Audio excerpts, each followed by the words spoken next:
Hey, Contract MVPs, it's Foster Sayers, General Counsel and Chief Evangelist for Pramada Contract MVP. Today, I wanted to do a video that will teach you how to format tables in a Word document. This is something that I had to learn on my own. And while attorneys are often shown how to format words and paragraphs, we often don't get any teaching on formatting tables. And yet, those of us in commercial practice know that we encounter them a lot, and we would probably like to make them better. So here we have an order form template that I created. Now, this doesn't fully realize my best practices because I'm going to show you how to format them. But I do have a link to an order form template that I made based on the best practices that I've developed over 15 years of working in in-house legal departments. And you can download that and modify it to make it relevant for your use if you'd like to. But if you have something already and you'd like to understand how to edit it or edit the one that you download that I provide, here's how. So you might notice that the problem with this table here is that there's a lot of unused space, but a lot of rows. So it would be better to have 4 columns instead of 2. So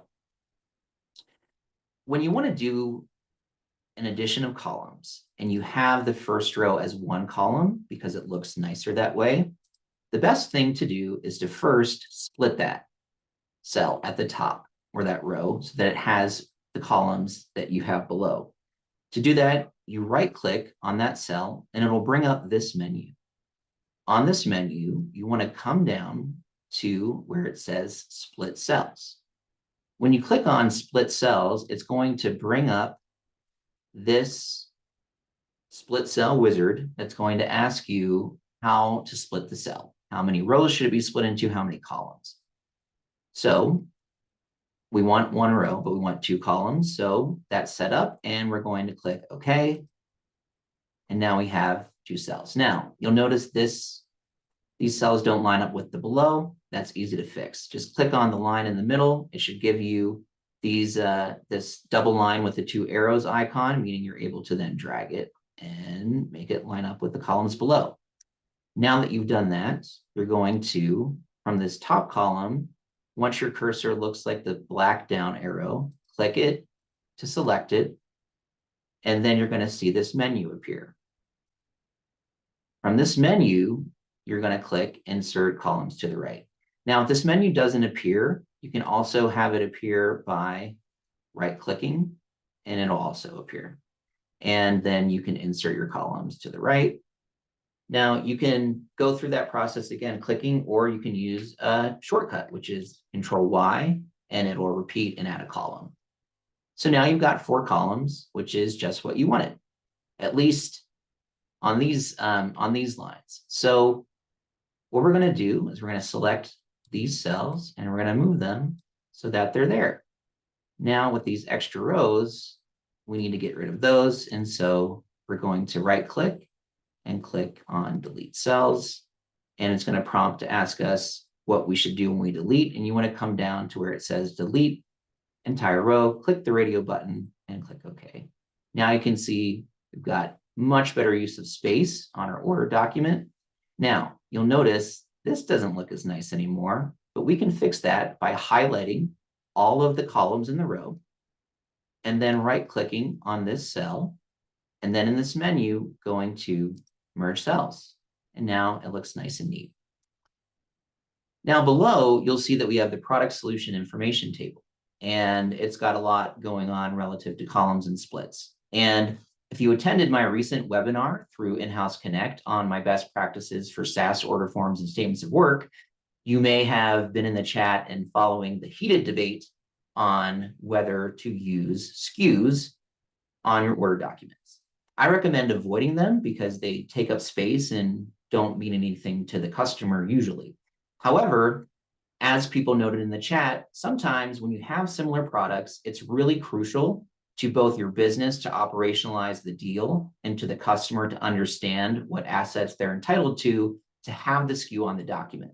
So if you downloaded my order form template and think it's perfect, except that doesn't have a column for SKUs on it, here's how you would go about adding. So we come to this table and I want to put in a column for SKU. So I could put it, I want to put it in between license metrics, solution description, and the fee type column. So to do that, I could select either column, but I'm going to start with this one. Now you'll notice I don't select the column at the top, because if you do, it will make it take more time to insert the column here. So once you've selected these 3 rows, again, you're not going to select the bottom one because it doesn't have the same number of columns. You're going to, and that's really what you want to be mindful of, that the rows that you're expanding all have the same, number of columns or the same column width, really, to make sure it doesn't get unmanageable to fix. So now we're going to right click and we're going to come down to insert, and we're going to click on insert columns to the left or to the right. Now, when that happens, you'll notice there's still some kind of odd formatting issues that creates. And it's that there's a column added on this top row and the bottom row. And we'll address that in just 1 second. But first, let's go ahead and name our new column for SKU. Now you'll see that this kind of has adjusted these. Now again, to fix these columns, what we want to do is highlight the cells, move our cursor to the line in the middle until it looks like this, and then we can drag it until it fits the way that we want it to. Similarly on this side, we can select these cells, drag them to where we want them. And then at the top, same as before, right? We want this to look nice and neat. So we're going to select both cells. We're going to right click and we're going to hit merge. It's going to shift it over. And then down here at the bottom, we're going to merge these cells. Right click, select merge. Now you see this doesn't line up, no problem. Move our cursor over, drag that over, nice and neat. And now, as you can see, you have succeeded in putting together a new column in your product solution information. Now you'll see that it's there are always trade-offs, right, in terms of spacing and things like that. But you know your business, you know what is critical to understand on that order document in order to negotiate the deal quickly and for your business to be best positioned to operationalize it. So I hope this was informative and will position you to know how to better format tables when you encounter them in Word documents. Thanks.